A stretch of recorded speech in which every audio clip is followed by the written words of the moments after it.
terrível negro. E ao sentir-me tão só, eu clamei: ó Pai, não desvies teu rosto de mim. Minha mão em tua mão quero ter a seguir aqui a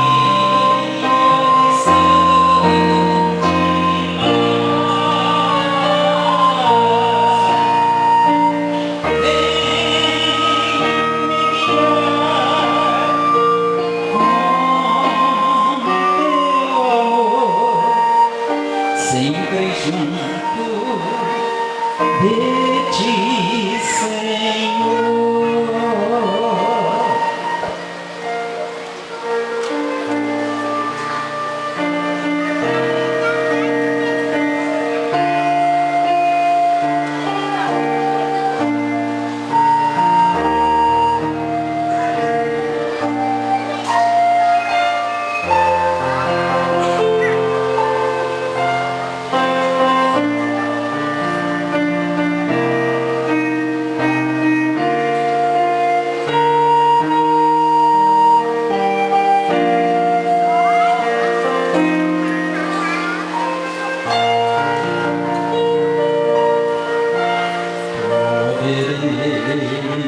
Qual rei habitar num palácio, ter poder e riquezas na mão,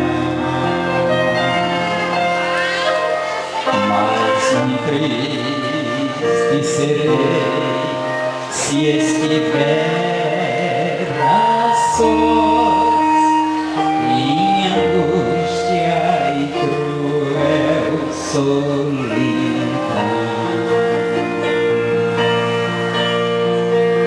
Minha mão em tua mão quero ter ao seguir aqui ao distante mar. Vem me guiar com teu amor para junto de ti, Senhor.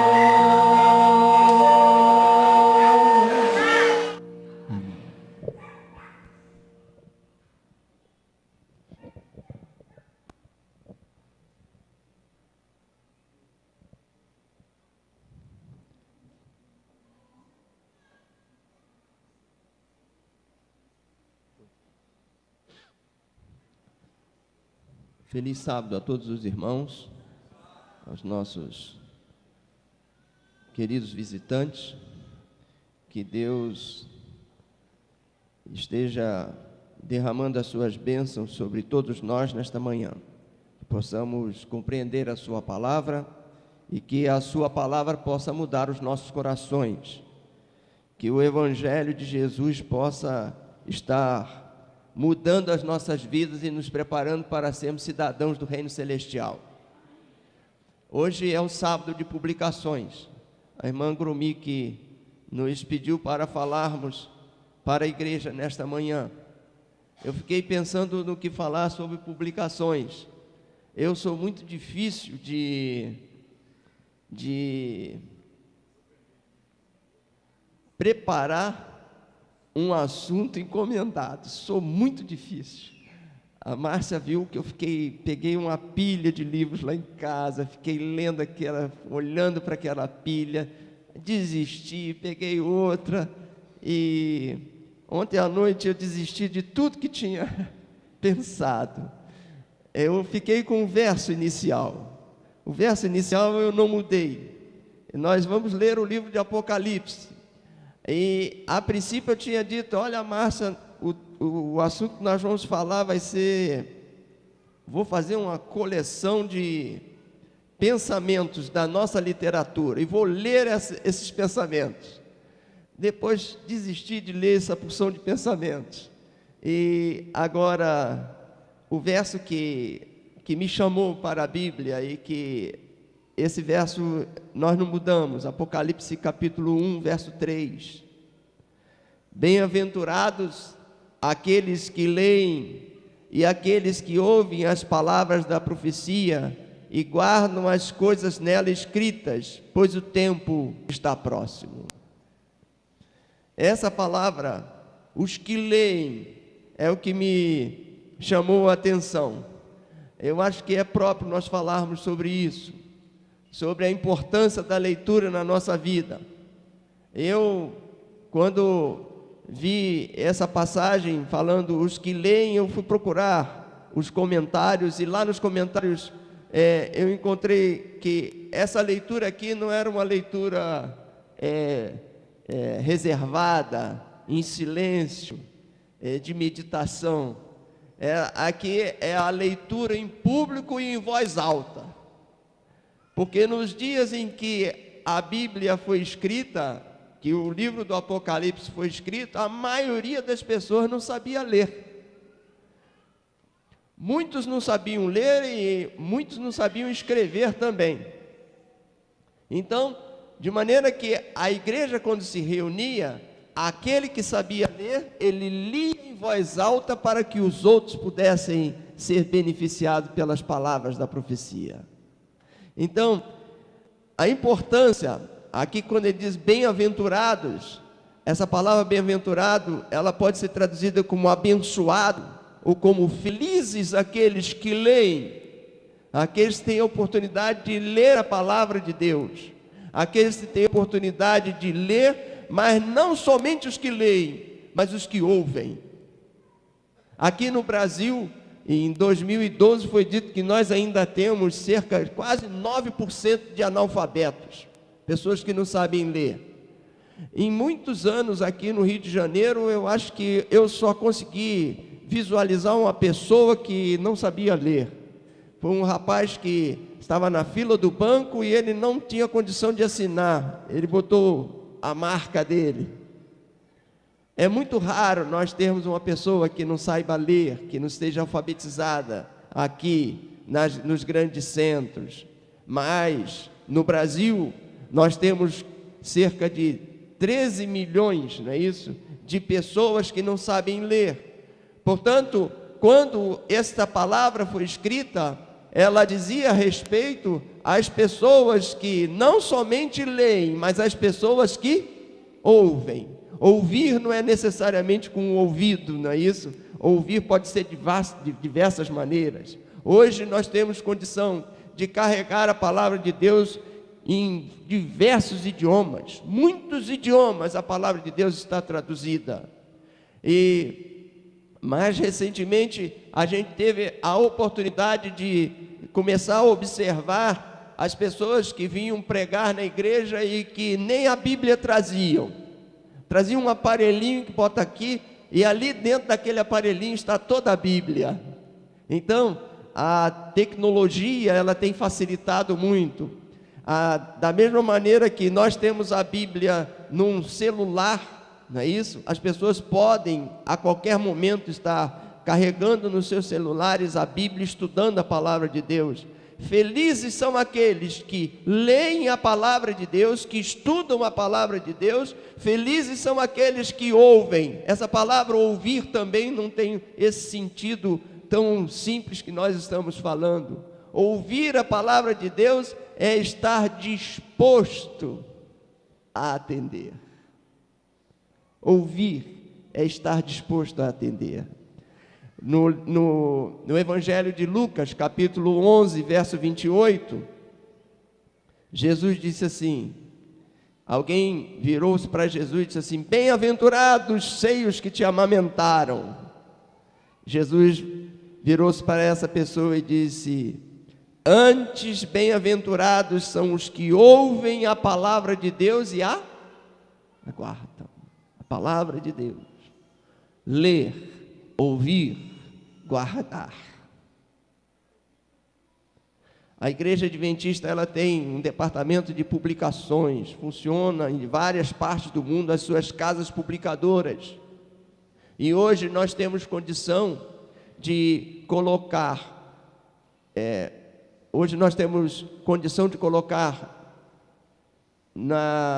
nos tablets, nos computadores, nos celulares, livros, coleções inteiras de livros.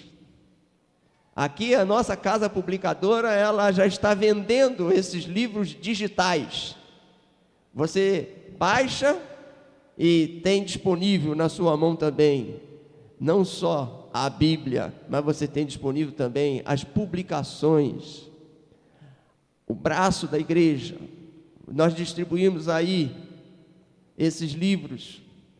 Isso daí é o objetivo das nossas casas publicadoras, é para que a mensagem de Deus possa atingir o mundo inteiro.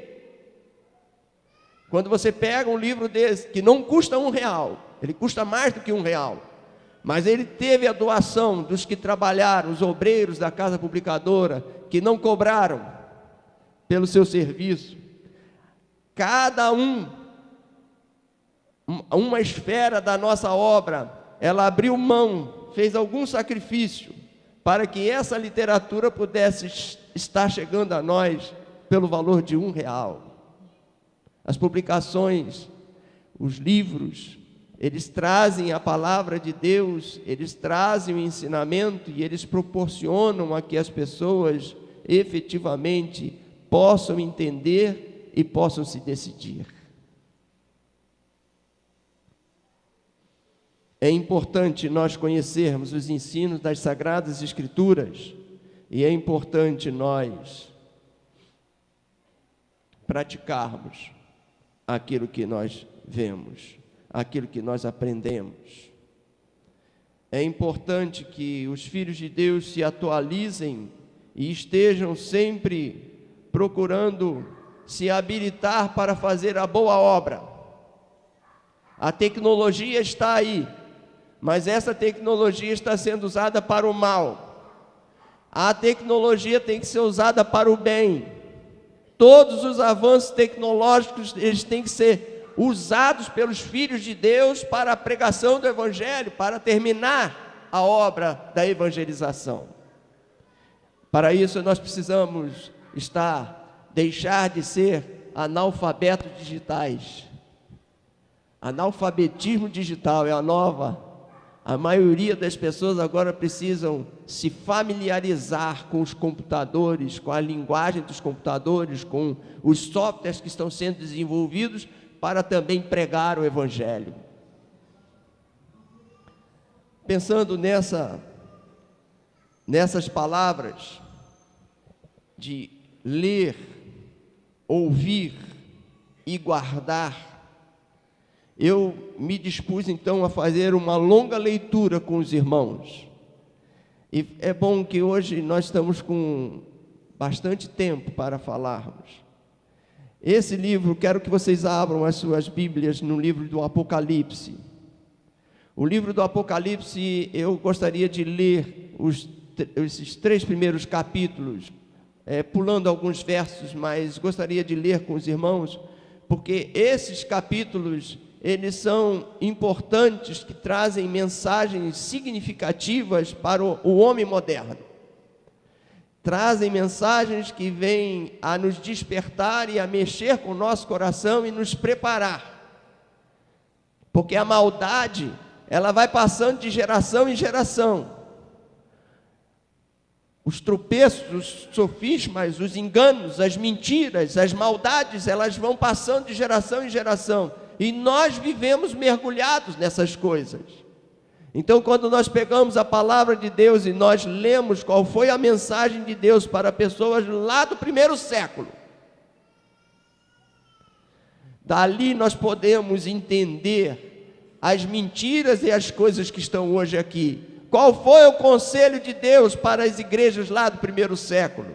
Esses conselhos são muito bons para nós no século 21. Por isso eu quero ler para vocês as cartas às 7 igrejas do Apocalipse. A primeira ponto que é colocado aqui no livro do Apocalipse é que João, ele teve essa visão na ilha de Patmos, quando ele estava lá naquele lugar, participando, estava sofrendo um exílio.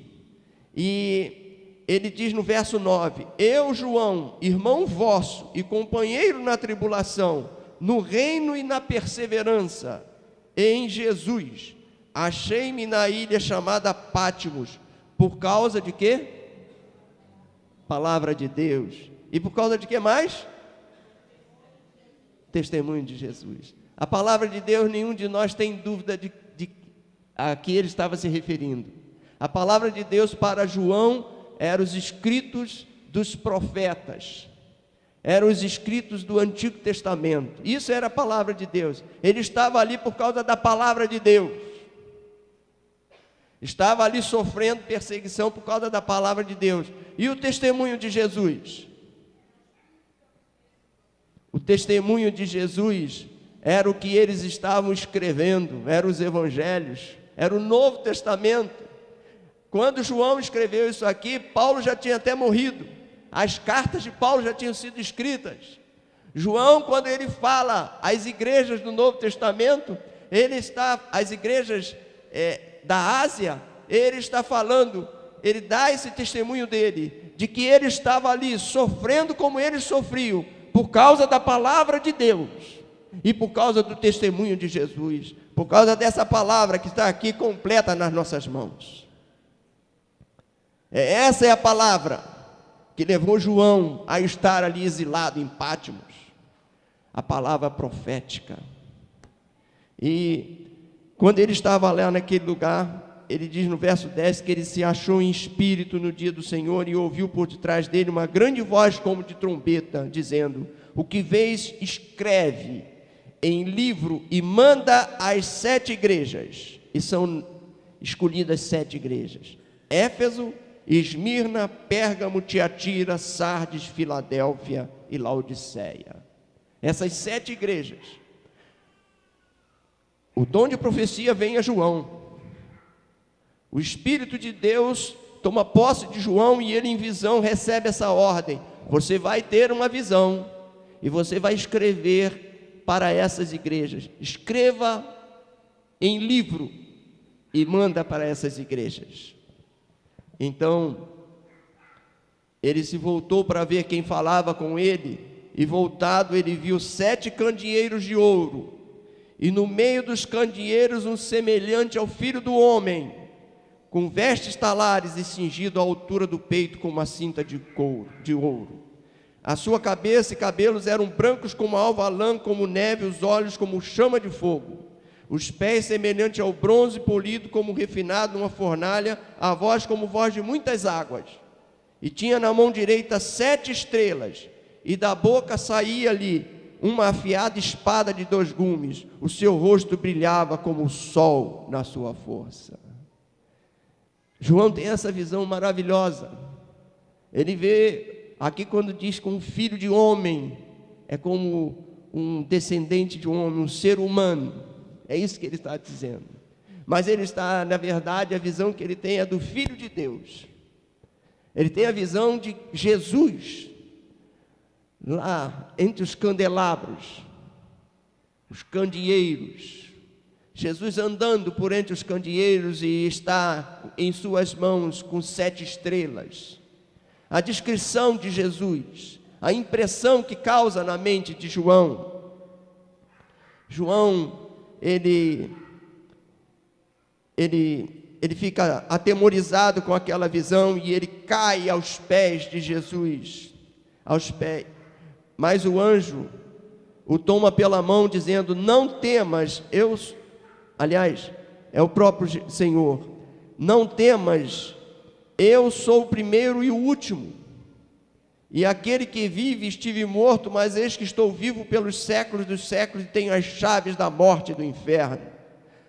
A importância da mensagem de João para os filhos de Deus que estavam sendo mortos, sendo perseguidos, destruídos por Roma, a ira de Satanás contra a igreja que tinha surgido, Aqui a palavra de Jesus para essa igreja, para esse servo de Deus, é que ele tem as chaves da morte e do inferno. Ou seja, ele tinha as chaves da sepultura, o poder de ressuscitar seus filhos que não temessem servi-lo.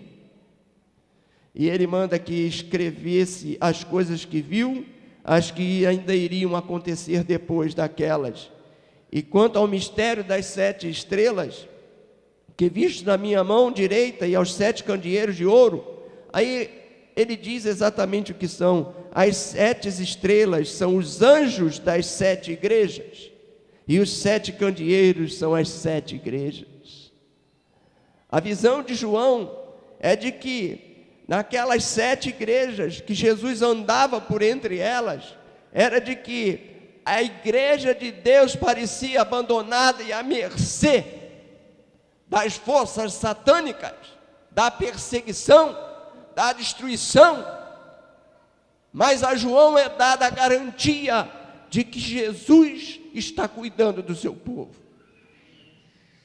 de que ele em momento nenhum teria abandonado a sua igreja.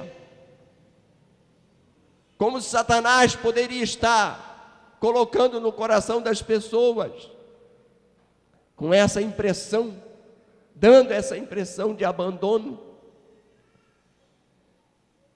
Os 7 anjos, anjos aqui a palavra ângelos, a palavra grega que é usada aqui, não é necessariamente um ser sobrenatural espiritual. Esse anjo aqui, ele é aplicado também a seres humanos, a homens.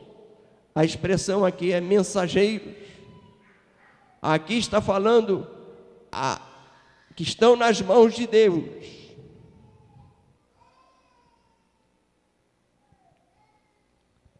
Porque na visão de João, as 7 estrelas estavam nas mãos de Jesus, enquanto ele andava por entre os castiçais. Esses anjos são aqueles que dirigiram e dirigem a igreja de Deus em todas as épocas.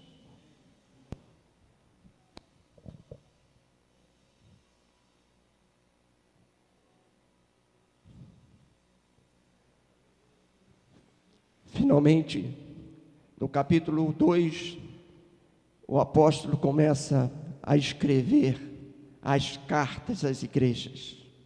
A primeira igreja é a igreja de Éfeso, e ele manda essa mensagem ao anjo da igreja em Éfeso, escreve: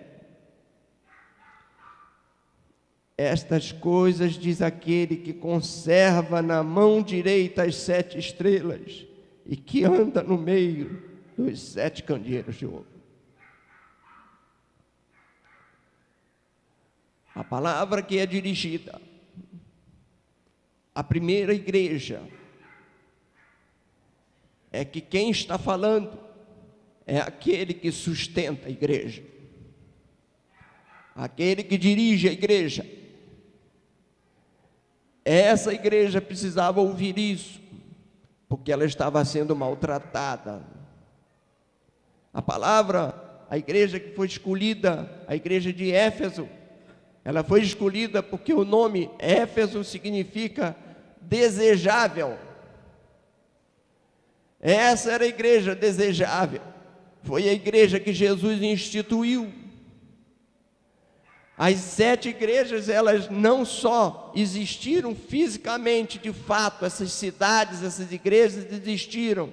Quando João escreveu, ele escreveu para comunidades reais, era literal, existia a igreja de Éfeso.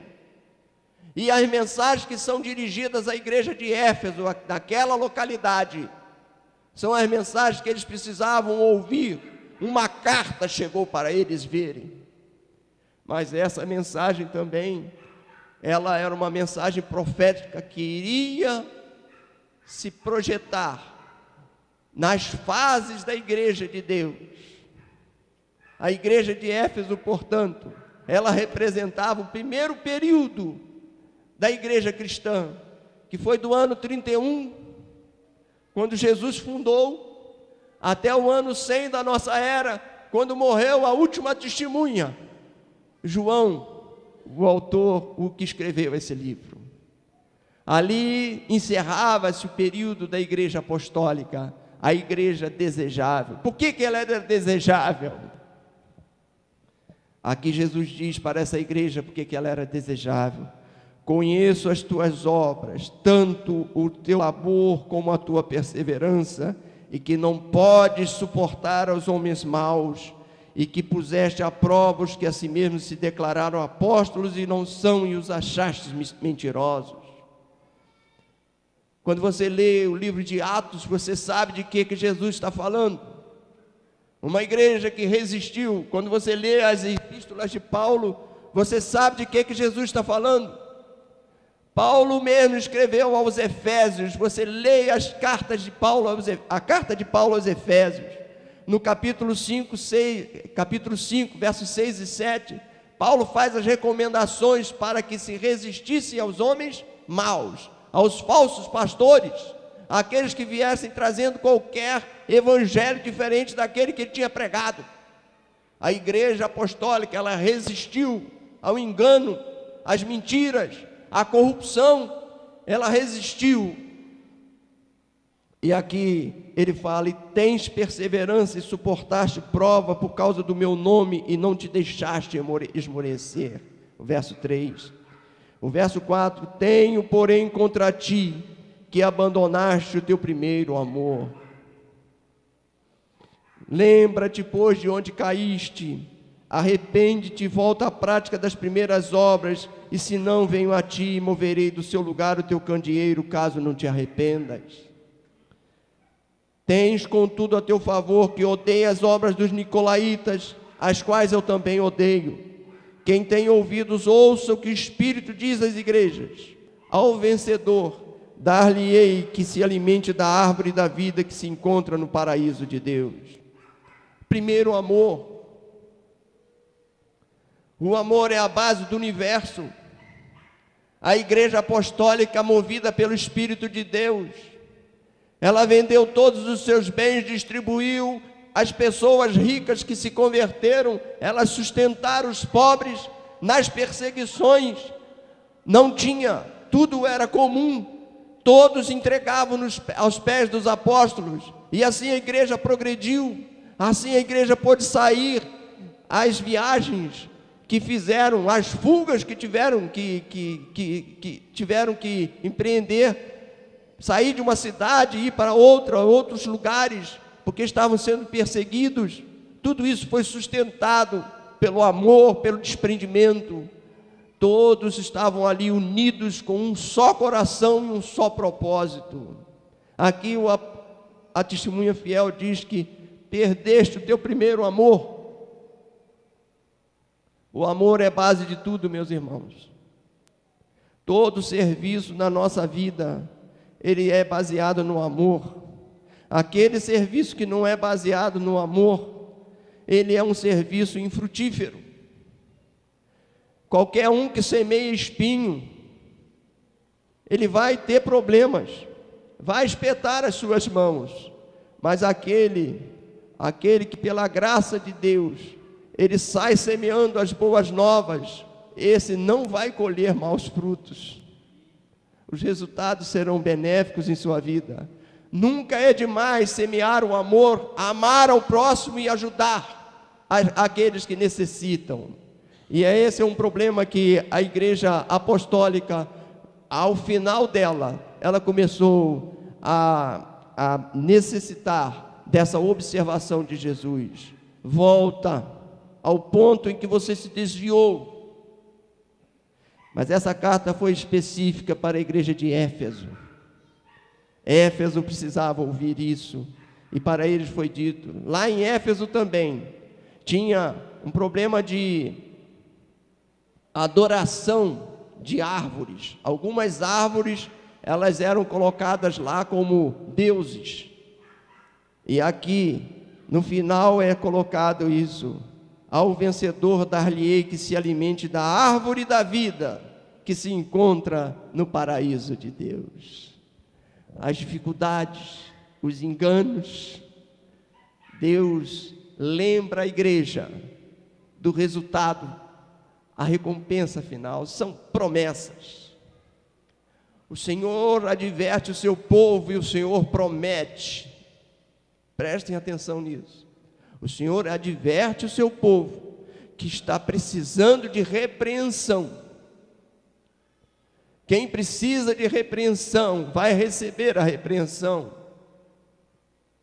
Mas junto com a repreensão vem a solução para o problema. Aqui está uma promessa de Deus, de que aqueles que ouvissem a mensagem dada à igreja de Éfeso, quem ouvisse a mensagem dada à igreja de Éfeso, comeria da árvore da vida. Meu irmão, você está disposto a ouvir essa mensagem? A sua vida tem passado por momentos em que você deixou o primeiro amor? Você vem para a igreja só por formalidade? O amor de Deus deixou de inundar o seu coração? O amor de Deus deixou de inundar o seu coração de tal maneira que você não se importa se seus parentes vão para o inferno ou não? Se os seus vizinhos vão se perder? O amor de Deus deixou de estar no seu coração, que você não se importa com a salvação de outros? A testemunha fiel, ela diz isso. Lembra-te de onde caíste. É para retornar. Quem tem ouvido, ouça o que o Espírito diz às igrejas. Essa carta não era para ser lida só em Éfeso. Essa carta ela era para ser lida em todas as igrejas. Ouça o que o Espírito diz à igreja, às igrejas. Ela atravessa os séculos e chega até nós. Carta à igreja de Esmirna, no verso 8. Ao anjo da igreja de Esmirna escreve: estas coisas diz o primeiro e o último, que esteve morto e tornou a viver. Conheço a tua tribulação, a tua pobreza e a blasfêmia dos que a si mesmos se declaram judeus e não são, sendo antes sinagoga de Satanás. Essa mensagem aqui, a igreja de Esmirna, é uma mensagem que parece-me que naquela região ali, Éfeso, Esmirna, estavam sofrendo os ataques. Porque no verso 6, ele fala das obras dos nicolaítas. E aqui, ele fala daqueles que se declaram judeus e não são, sendo antes sinagoga de Satanás. Esse judeu aqui não é o judeu sanguíneo, não. Aqui ele está falando de pessoas que diziam-se cristãs e não eram cristãs. Talvez fossem os agnósticos, que estavam misturando a filosofia grega com o cristianismo, já naquela época, tentando forçar na igreja, para que a igreja abandonasse os mandamentos de Deus. Eles diziam, os nicolaítas diziam, que Jesus nos libertou para deixarmos de cumprir alguns mandamentos, a liberdade. Eles pregavam essas coisas. E aqui então, ele fala sobre isso. Ele traz a igreja de Esmirna, ele fala à igreja de Esmirna que ele conhece a tribulação da igreja. Ele conhece a tribulação da igreja. Não temas que tens de sofrer as coisas que tens. Eis que o diabo está para lançar em prisão alguns dentre vós. Isso não tinha acontecido ainda. Na igreja de Esmirna ainda não tinha acontecido. Mas aqui Jesus está revelando que vai acontecer na igreja de Esmirna. Esmirna, ela significa cheiro suave. É a mesma palavra que nós usamos para mirra. Mirra, que quando ela era quebrada, a planta era quebrada, ela dava um cheiro suave. Então, a igreja de Esmirna é isso. Ela deixa de ser repreendida. A igreja de Esmirna é uma igreja irrepreensível. Não que não houvesse problemas nessa igreja, mas em face da perseguição e da firmeza de caráter desses cristãos.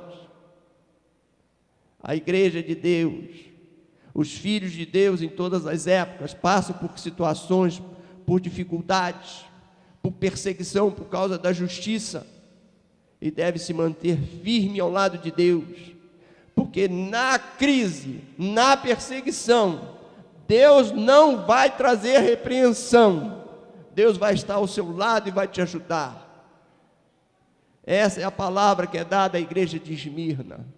A igreja de Esmirna, ela passou pela perseguição, passou por esse período. Essa igreja de Esmirna, ela representava a fase da igreja cristã depois do ano 100 até o ano 313. Nós sabemos que do ano 303 ao 313 foi um período de 10 anos em que o imperador romano massacrou a igreja cristã, perseguiu, tentou exterminar, eliminar a igreja cristã. Foram 10 anos de perseguição. Mas aqui está a palavra de Jesus para esses crentes que passam por perseguição: ser fiel até a morte, e dar-te-ei o quê? A coroa da vida, meus irmãos. Quem tem ouvidos, ouça o que o Espírito diz às igrejas. O vencedor de modo nenhum sofrerá o dano da segunda morte. O Filho de Deus não deve temer a morte. O que nós devemos temer é a segunda morte. E a segunda morte não terá poder sobre nós quando nós estamos sob a graça de Deus, sob a graça do Senhor Jesus. É suficiente que nós nos mantenhamos seguros nas mãos de Jesus. É isso que a testemunha fiel fala. Quem tem ouvidos para ouvir, ouça o que o Espírito diz, o que o Espírito Santo fala ao coração. Ouça. É uma palavra de encorajamento. Carta à igreja em Pérgamo. Aqui ele diz: estas coisas diz aquele que tem a espada afiada de 2 gumes. Conheço o lugar em que habitas, onde está o trono de Satanás. Essa igreja de Pérgamo ela estava numa cidade. Pérgamo era uma cidade muito importante, e que neste lugar, ali em Pérgamo, é o lugar onde se construíram diversos templos para a adoração do imperador. É dali, o trono de Satanás, dali é que Satanás dominava toda a terra de então. Ele se refere ao domínio romano. Dali, o trono de Satanás estava ali, e as pessoas eram obrigadas a adorar o imperador lá naqueles templos. Essa igreja, ela foi muito sacudida, ela foi muito perseguida. E aqui no verso 13, ele fala: e que conservas o meu nome e não negaste a minha fé, ainda nos dias de Antipas, minha testemunha, meu fiel, o qual foi morto entre vós, onde Satanás habita. Aqui Jesus faz menção a uma de suas testemunhas. Nós não sabemos quem foi Antipas, esse servo de Deus que é destacado aqui, porque ele foi morto naquele lugar. Ele fala de outras coisas que estariam atrapalhando a vida deles. Pois, o verso 14: tenho todavia contra ti algumas coisas, pois que tens aí os que sustentam a doutrina de Balaão, o qual ensinava Balaque a armar ciladas diante dos filhos de Israel para comerem coisas sacrificadas aos ídolos e praticarem a prostituição. Ali naquele lugar, prostituição em profecia, vocês sabem o que é: adultério. Em profecia é abandonar a verdade e seguir a mentira, abandonar o Deus verdadeiro e seguir as filosofias e os pensamentos pagãos, abandonar a verdade. Isso é prostituição, isso é adultério. Aqui então na igreja de Pérgamo estava acontecendo isso. As pessoas estavam, aqueles que seguiam a doutrina de Balaão, vocês lembram-se da história de Balaão, que era reconhecido profeta do Senhor, e que num determinado momento ele optou por desviar o povo de Deus. Quando Balaque ofereceu prêmios a ele, ele foi e levou o povo para os festivais, para as festas, para as orgias, um profeta do Senhor, e pela qualidade que ele tinha, pela fama que ele tinha, ele desvirtua o povo de Israel, e todos aqueles que seguiram a Balaão, que se prostituíram com os deuses, todos esses sofreram as penas. E aqui na igreja de Pérgamo estava acontecendo algo semelhante. Ali estavam alguns que estavam pregando que não tinha importância quebrar alguns mandamentos de Deus. Algumas vezes eu fico preocupado quando ouço algumas pregações em nosso tempo, de pessoas que menosprezam o 7º mandamento da lei de Deus, quebram o 7º mandamento e ensinam as pessoas como é que devem agir para quebrar o 7º mandamento, como se não fosse um dos mandamentos do Senhor. Temos que prezar a guarda dos mandamentos de Deus. Outros quebram o 4º mandamento e ensinam e justificam que devem se quebrar o 4º mandamento. Temos que ter cuidado. Mesmo dentro da nossa igreja, nós temos que ter cuidado, porque nós vamos ser julgados segundo a lei da liberdade.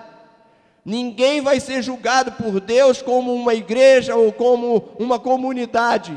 Nós somos responsáveis a Deus pelo que o Espírito fala ao nosso coração. A palavra de Deus está ali. E todos nós devemos atender a palavra de Deus e não permitir que outras pessoas nos ensinem a quebrar os mandamentos de Deus e a viver felizes. Quando quebramos os mandamentos de Deus, nós temos que nos arrepender, temos que pedir perdão a Deus e temos que nos retornar, como é o conselho. Veja de onde caíste e recomeça a sua carreira. A igreja de Pérgamo fala dos nicolaítas. Arrepende-te, está lá no verso 16. Aqui ele diz assim no verso 17: quem tem ouvidos, ouça o que o Espírito diz às igrejas. Ao vencedor dar-lhe-ei um maná escondido, bem como lhe darei uma pedrinha branca, e sobre essa pedrinha escrito um novo nome, o qual ninguém conhece, exceto aquele que o recebe. É quando todos estão seguindo numa direção, mas Deus te deu a convicção do dever. Deus te deu a convicção do dever. Você sabe que todos estão na direção errada. Pode ser que para eles não seja errado, mas para você vai ser errado. Aqui está falando desse novo nome. São aquelas decisões íntimas que nós tomamos. Decisão que é entre você e Deus, que aos outros nem interessa saber. É a construção do seu caráter. Nome é qualidade. Esse novo nome, que só quem sabe é Deus e você, é porque Deus sonda os corações, e Deus sabe porque você deixou de ter aquele grande emprego, porque você não fez a prova, porque você deixou isso, porque deixou aquilo. Deus sabe, os parentes não sabem, porque você perdeu essa oportunidade, perdeu aquela. Ninguém sabe, você sabe. Você tem um pacto com Deus e você é fiel a Deus. Esse é o novo nome. É o novo nome que é prometido a essa igreja. Quem tem ouvidos para ouvir, ouça. A promessa de Deus é essa. A promessa de Deus é que nós seremos vencedores. Aqueles que se deixam guiar pelo Espírito de Deus serão vitoriosos finalmente. Essa a igreja Pérgamo significa elevação. A igreja de Tiatira, sacrifício de contrição. Aqui, a igreja de Tiatira, ela tolerou Jezabel. A igreja de Tiatira foi justamente na ascensão do Império Romano, quando as igrejas se corromperam, quando os cristãos se tornaram a religião oficial. Aqui então, sacrifício de contrição, esse é o significado da palavra Tiatira.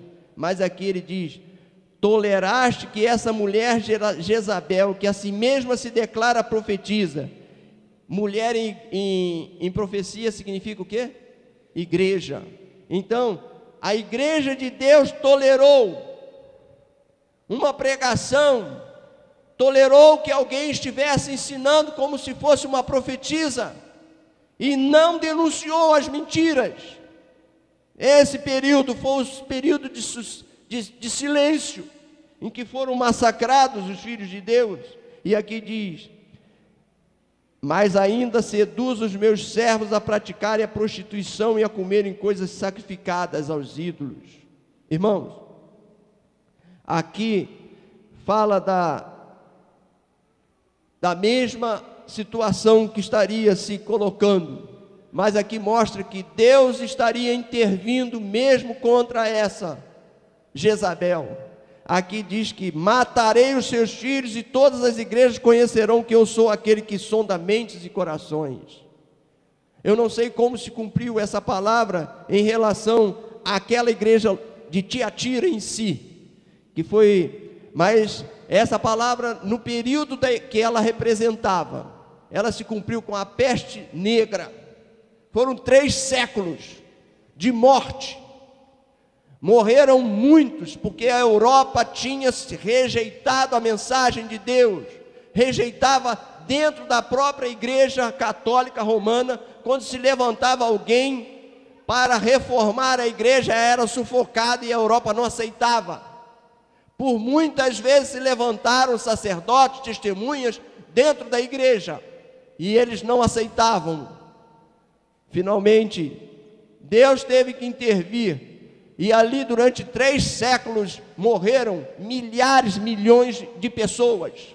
Morreram na peste negra, na Europa. Era um castigo que está aqui contemplado para eles, para aqueles que rejeitavam. Aqui ele fala dessa igreja, ele diz assim no verso 24: outra carga não jogarei sobre vós, tão somente conservai o que tendes até que eu venha. Deus não ia exigir daqueles que estavam passando por tanta privação, por tanta dificuldade. Jesus fala para eles como eles deveriam agir, mas para eles não seria exigido mais do que as suas forças permitissem. Guarda o que tens. Meu irmão, não permita perder nada das crenças e dos valores que você tem, da sua experiência religiosa. Não permita que nada interfira na sua religiosidade, na sua comunhão com Deus. Guarda o que tens. Prime por conservar a sua devoção a Deus, a sua crença na palavra de Deus e a viver de acordo com esses princípios. Ouça o que o Espírito diz às igrejas. O capítulo seguinte, que é o capítulo 3, fala da igreja em Sardes. Aqui fala dos cristãos adormecidos. A igreja em Sardes era uma igreja estagnada. Isso significa cântico de alegria. É o que significa a palavra Sardes. Tens nome que vives e estás morto. Esse período aqui da igreja foi logo depois da reforma. Talvez nem todos conheçam a história da reforma, porque às vezes a gente foca tão somente nos grandes feitos da reforma, mas as igrejas reformadas, elas se desencaminharam, estagnaram e repetiram os mesmos erros de Roma. Estabeleceram estados absolutos que massacraram e perseguiram aqueles que não queriam obedecer às suas crenças. Repetiram os mesmos erros de Roma. Mas aqui diz a igreja estagnada, quieta, que não pregava o evangelho, e essa é a condenação sobre essa igreja. Cristãos adormecidos, como nós temos vivido, tem nome de vivo, mas estamos mortos. Estamos mortos. Carta à igreja da Filadélfia. Filadélfia significa amor fraternal. Essa igreja do amor fraternal, essa igreja, a ela é dito: estas coisas diz o santo verdadeiro, aquele que tem a chave de Davi, que abre e ninguém fecha, e que fecha e ninguém abrirá. Conheço as tuas obras, eis que tenho posto diante de ti uma porta aberta, a qual ninguém pode fechar. Essas aqui são as igrejas, o despertamento que ocorreu na América do Norte. Quando as igrejas saíram pregando, houve um despertamento e todos voltaram-se para a palavra de Deus. E pregavam, e essa é a porta aberta para o céu. A porta aberta para o céu é a salvação que há em Cristo Jesus, é a graça de Deus na vida das pessoas. Ninguém pode fechar esta porta. Ninguém pode fechar essa porta. Este é o período em que a igreja esteve exercendo o amor fraternal. São essas denominações que nós temos aí, denominações protestantes. Finalmente, a carta à igreja em Laodiceia. A igreja de Laodiceia, nós não vamos ler porque já passamos do tempo. A igreja de Laodiceia é a igreja que tem o perfil mais esquisito de todos. Porque se as pessoas tiveram a imposição e perseguição, sedução, aconteceu de tudo com todos os períodos da igreja. Satanás usou de todos os recursos para desviar o povo de Deus. Mas a igreja de Laodiceia, ela tem a capacidade de se enganar a si mesma. É o período que nós estamos vivendo. A igreja que se engana a si mesma, não é nem Satanás quem a engana, é ela mesma que se engana. Uma igreja a quem é dito, que Jesus diz para ela, uma igreja morna, que não é quente nem fria, e que ele está a ponto de vomitá-la da sua boca. Estou rico e abastado, e não preciso de coisa alguma, e nem sabes que tu és infeliz, sim, miserável, pobre, cego e nu. Aconselho-te que de mim compres ouro refinado pelo fogo para te enriqueceres, vestiduras brancas para te vestires, a fim de que não seja manifesta a vergonha da tua nudez, e colírio para ungires os olhos, a fim de que vejas. Irmãos, essa igreja, a igreja, o período em que nós estamos vivendo, é o período em que nós precisamos da graça de Deus para abrir os nossos olhos, porque ele diz assim: eu sou a testemunha fiel e verdadeira, o princípio da criação de Deus. Como é que Jesus se apresenta a essa igreja? A verdade é Jesus, a verdade é a palavra de Jesus. Ele diz: eu sou a testemunha fiel e verdadeira. Não fique se enganando, não fique pensando que você vai para o céu se você não se comprometer com a verdade. Se você não tiver o amor de Deus no teu coração, você não vai para o céu. Não se engane, não ache que você é melhor do que ninguém. Essa é a mensagem. Mas quando ele diz o princípio da criação de Deus, ele está dizendo: em todas as épocas Deus teve seus filhos que não participaram do espírito da época, que foram fiéis e tementes a Deus. Ele é o princípio da criação de Deus. Ele pode regenerar qualquer um e pode colocar a pessoa como um vencedor do reino do céu. E essa é a promessa que nós temos na carta à igreja de Laodiceia. Temos que abandonar o pecado, temos que buscar o ouro, da experiência de viver as verdades. Temos que buscar o colírio, que é o Espírito Santo de Deus, para abrir os nossos olhos, para que nós enxerguemos a nossa própria condição. Temos que buscar as vestiduras brancas, que são os atos dos santos. É isso que nós temos que buscar em nossa vida, e não vivermos como se não tivéssemos nenhum compromisso com Deus, que fôssemos melhores do que todos, mas que cada um de nós tenha a humildade de se colocar diante de Deus e aceitar a obra de Deus no seu coração, que nos arrependamos. Quem tem ouvidos, ouça o que o Espírito diz às igrejas. Amém, irmãos?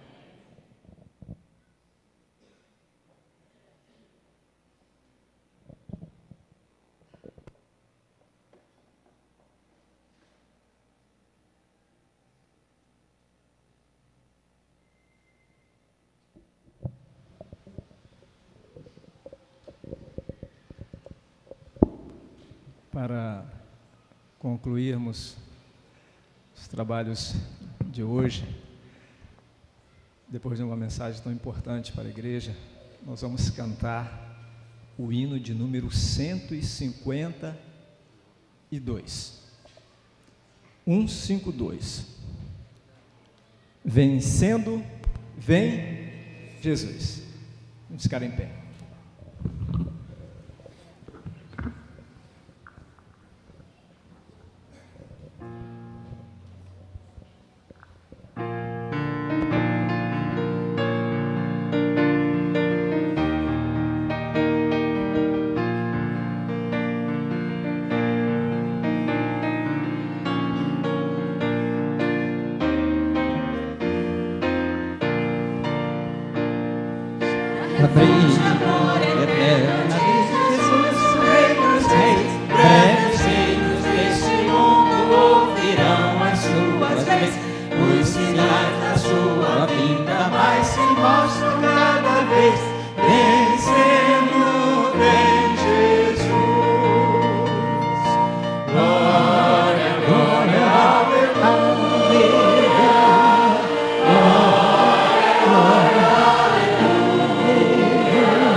Senhor, nós te damos graças por essas palavras que nós estivemos lendo aqui nesta manhã. Te damos graças pelas advertências que encontramos nelas. Pedimos ao Senhor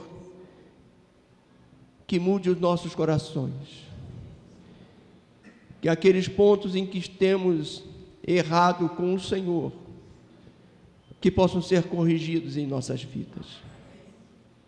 Pedimos, Senhor, que se cumpra em nossa vida as promessas que nós encontramos, que nós lemos aqui nesta manhã. Que cada um de nós possa ser um vencedor. Que possamos estar contigo nas mansões celestiais.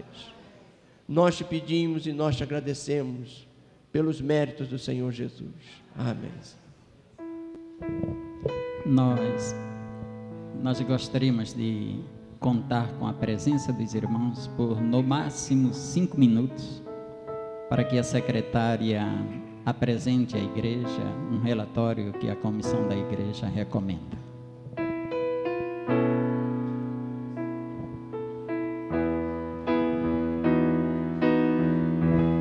Em paz eu vou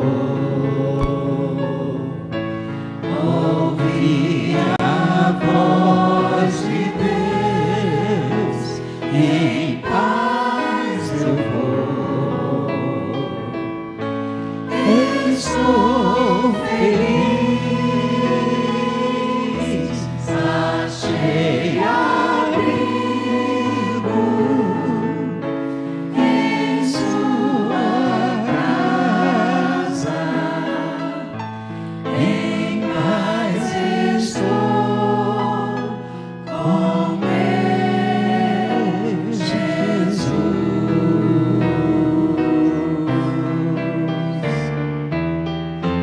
Em paz eu vou ouvir a voz de Deus. Em paz eu vou. Estou feliz,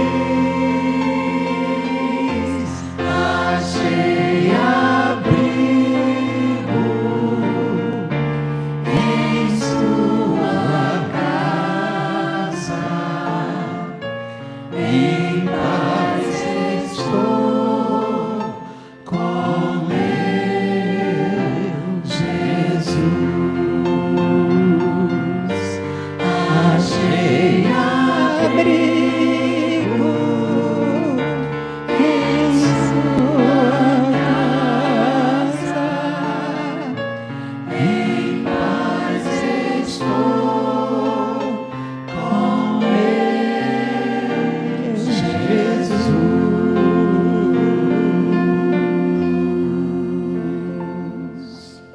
Os amigos que nos